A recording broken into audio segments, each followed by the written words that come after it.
I'm Hailey, and today I'm going to be breaking down the power jab for right-handers in boxing.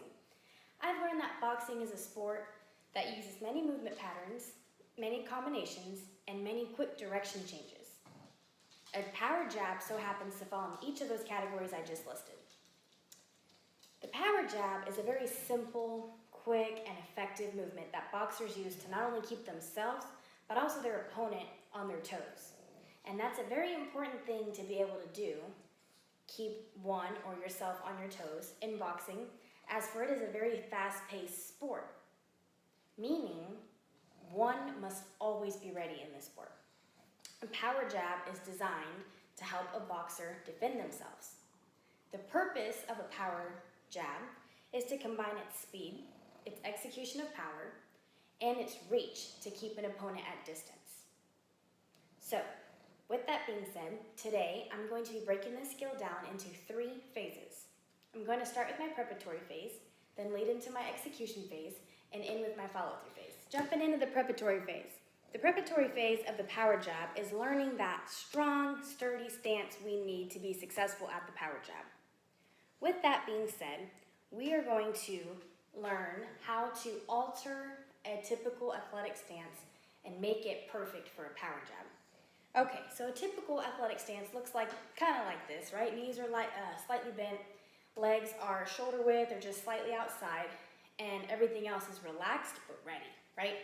So that's the same idea in a power jab, just a couple things that matter. So remember, when I'm teaching you this stance, it is for right-handed people or righties in general, okay? So for today's lesson, I'm going to use this orange wall as my target.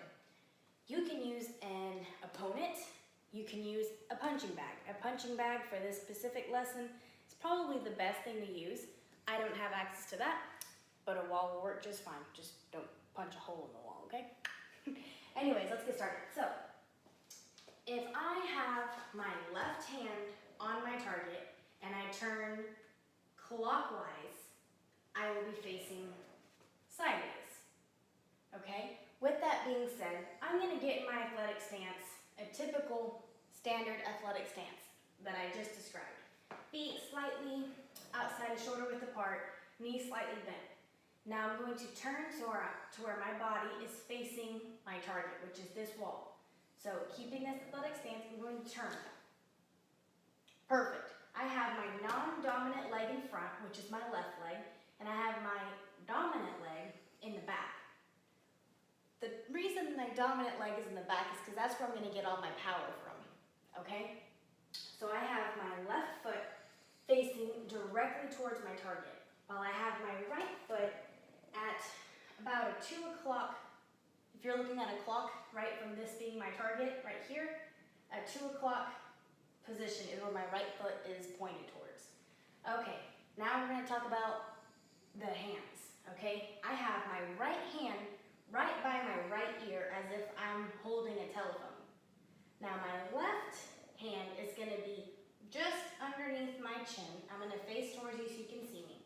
So my hand placement, I have my right arm towards my right ear like I'm on the phone, like, hey girl, right? That's on the ear. Then I have my left hand facing, they're both facing as if you were holding a hammer, straight up, okay? So palms turned towards your body. So I'm going to hold that phone towards my ear while I keep my chin covered and my chin also tucked. So a good cue I'd like to say is hands up, chin down, okay? So let's apply it with the feet. Remember, the best way to get into this, stick your left arm out from your target. If it is completely extended, you are a good amount away from your target. Okay, get in your typical athletic stance, feet just outside your shoulders, knees slightly bent. Turn your body to be positioned facing your target. You got your left foot in front, right foot in the back, left foot pointing directly to the target, right foot pointed at a 2 o'clock degree, okay?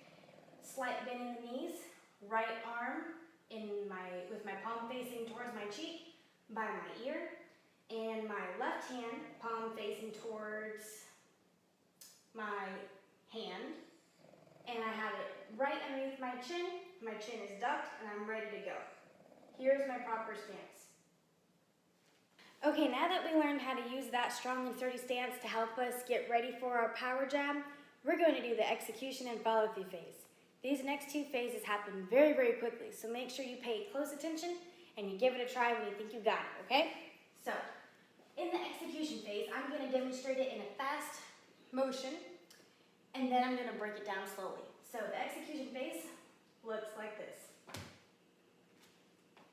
All that was a small step, roughly 3 to 5 inches straight forward with my left foot, straight forward directly to my target with my left foot, as my left arm extended and rotated from my palms facing inward. My palm then faced the floor to form a 180-degree turn with my left hand to where when it hits the target, it is at a horizontal fist position. My arm was parallel with the ground and my left foot, was still facing directly towards my target. So in slow motion, it looks like this. I found my stance. At the same time as I step, sorry, I'm going to try to speed up a little bit. As I step forward with my left foot, my left arm rotates and extends straight to that wall. Okay? With the right arm is still right here next to my ear like I'm still on the phone, and that right leg follows the left. So my left foot takes that small step forward as I extend my left arm. And what I mean by my right leg follows, it doesn't move, but my weight transfers from a slight backward position to a slight forward position when I'm engaging in that extension of my left arm. So in other words, that right leg stays planted. The only thing that happens is I move my left leg. However, that right leg does transfer the body weight. Okay? The follow-through phase is simply returning back to your starting stance position. I'm going to remove my hand from the extended position and place it back to cover my chin, and the rest of my body stays as is. I have my right hand next to my ear, and I have my left hand covering my chin. My chin's tucked, my hands are up, legs are slightly bent, left foot is forward with my toes pointing directly towards my target, and my right set of toes are facing towards the two. And that's the follow-through phase. And that's a wrap. Today you learned how to do a power jab in boxing. A little key point is that this specific skill involves your full body. Legs, all the muscles within. Core, all the muscles within. And arms, all the muscles within. So this is a great exercise to incorporate into your daily activities. I hope you all learned something and I appreciate you watching. Have a great day.